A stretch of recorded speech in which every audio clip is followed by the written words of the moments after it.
Ganito ang sitwasyon sa rally ng mga miyembro ng Iglesia ni Cristo o INC sa bahagi ng EDSA kahapon June 30. May punto pang nagkainitan ng mga rallyista at kapulisan. Extended hanggang ngayong araw ang rally ng Iglesia ni Cristo bilang protesta sa pamahalaan at pagsuporta sa miyembro nitong si Senador Rodante Marcoleta. Kaugnay niyan, naka-full alert ang buong pwersa ng PNP kasunod ng rally ng Iglesia ni Cristo. Ang Naga City Police nakahanda na ang mga dispersal shield sakaling may kahalintulad na aktibidad sa lungsod. Ang NCPO po ay nakahanda naman at naka-full alert status kami. Sa mga ganyang pagkakataon na mayroong mga ganyang pagkilos, automatic po ang PNP ay naka-full alert.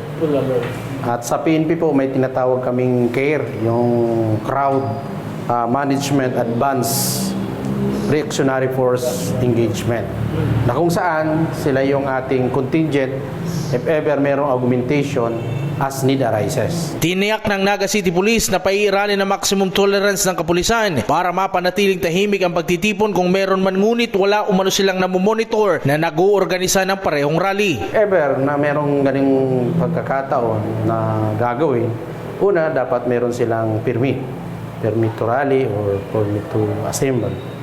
At yan naman natin ay nirespeto natin yan.